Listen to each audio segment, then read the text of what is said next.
বিষয়ে আমার জানার ছিল। কি বিষয়ে বাবা ম্যান্ডুস? তুমি কোন ব্যাপারে জানতে চাও সেই বিষয়ে আমাকে অবগত করো।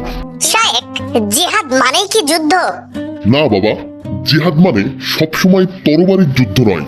জিহাদ মানে আল্লাহর পথে সংগ্রাম, যা সবসময় দায়িত্ব মাফিক হয়ে থাকে। শায়েখ, আমি তো ভাবতাম জিহাদ মানে শুধু তরবারিরই যুদ্ধ। আচ্ছা শায়েখ, আপনি আমাদেরকে বোঝান জিহাদ বিষয়টা আসলে কি? আচ্ছা, তোমরা তাহলে খুব মনোযোগ সহকারে অনুধাবনের চেষ্টা করো।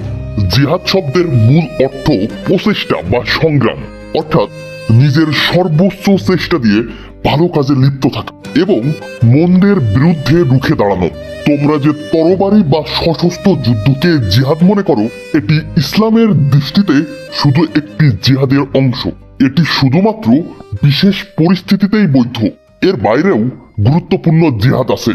শায়েখ, আরো গুরুত্বপূর্ণ জিহাদ আছে? সেই জিহাদগুলো কি, সেই সম্পর্কে আমাদেরকে অবগত করেন। আমরা তো এই সম্পর্কে কিছুই জানি না। আচ্ছা বাবা, আমি তোমাদেরকে বলছি, তোমরা শান্ত হও। বাবা, জিহাদের মধ্যে সবচেয়ে বড় জিহাদ নিজের নফসের বিরুদ্ধে লড়াই। আরবিতে এটাকে বলা হয় জিহাদুন নফস। এর মূল বিষয়বস্তু নিজের প্রবৃত্তি, কামনা, বাসনা, খারাপ অভ্যাস থেকে নিজেকে হেফাজত রাখা। একটা হাদিস এসেছে, রাসূলুল্লাহ সাল্লাল্লাহু আলাইহি সাল্লাম একটি সামরিক অভিযান থেকে ফেরার পর তার সাহাবীগণের উদ্দেশ্যে বলেছিলেন, আমরা ছোট জিহাদ থেকে ফিরে এসে বড় জিহাদের দিকে প্রত্যাবর্তন করলাম। সাহাবীগণ জিজ্ঞাসা করলেন, হে আল্লাহর রাসূল, বড় জিহাদ আবার কোনটি? রাসূলুল্লাহ সাল্লাল্লাহু আলাইহি সাল্লাম বললেন, সেটি হলো তোমাদের নফসের বিরুদ্ধে লড়াই। এই হাদিসটা প্রমাণ করে তরবারির যুদ্ধই বড় জিহাদ না, নিজের নফসের সাথে যুদ্ধই সবচেয়ে বড় জিহাদ। জি শায়েখ, এটা সত্য। আমাদের নফস খুবই খারাপ। আচ্ছা শায়েখ, আর কোন কোন জিহাদ আছে?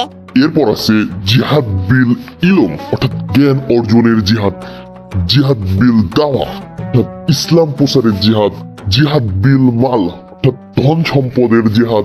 আর জিহাদের মধ্যে সবচেয়ে গুরুত্বপূর্ণ পিতামাতার খেদমত। শায়েখ, পিতামাতার খেদমত জিহাদ? এই ব্যাপারটা তো আজ আমি প্রথম শুনলাম। এই ব্যাপারে কি রাসূলুল্লাহ সাল্লাল্লাহু আলাইহি সাল্লামের কোনো হাদিস আছে? হ্যাঁ অবশ্যই, বুখারী শরীফের একটা শক্তিশালী হাদিস আছে। সহিহ বুখারী হাদিস নম্বর 3004। এই হাদিসটা আব্দুল্লাহ ইবনু আমর রাদিয়াল্লাহু আনহু বর্ণনা করেন। এই হাদিসের মূল বিষয়বস্তু, একজন ব্যক্তি রাসূলুল্লাহ সাল্লাল্লাহু আলাইহি সাল্লামের কাছে এসে বলল, হে আল্লাহর রাসূল, আমি আপনার সঙ্গে জিহাদের বায়াত করছি। আমি আপনার সঙ্গে আল্লাহর পথে যুদ্ধ করতে যেতে চাই। এর মাধ্যমে আমি আল্লাহর সন্তুষ্টি এবং জান্নাত লাভ করতে চাই।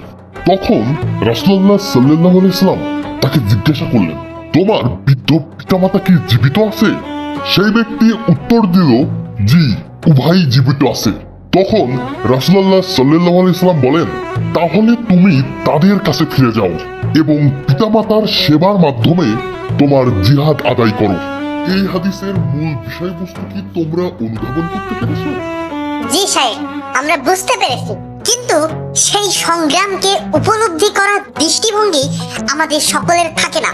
আমরা ভাবি হয়তো বহু দূরে বৃহত্তর পরিসরে কোনো মহান কর্ম সাধনের মাঝে আছে সার্থকতা, কিন্তু বাস্তবিক অর্থে বহু মানুষের জিহাদ তার নিজ গৃহেই সুপ্ত অবস্থায় থাকে।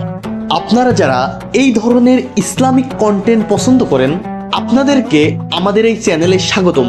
আমাদের উদ্দেশ্য এই চ্যানেলের মাধ্যমে আপনাদের কাছে প্রতিনিয়ত অন্তত একটা পবিত্র কোরআনের আয়াত অথবা একটা হাদিস পৌঁছে দেওয়া। আপনাদেরকে অনুরোধ করব, আপনারা সবসময় আমাদের পাশে থাকবেন এবং দিন প্রচারের উদ্দেশ্যে এই ভিডিওগুলোকে আরো 5টা মানুষের কাছে পৌঁছে দেবেন। এই পর্যন্ত আমাদের সঙ্গে থাকার জন্য আপনাকে অসংখ্য ধন্যবাদ। আসসালামু আলাইকুম।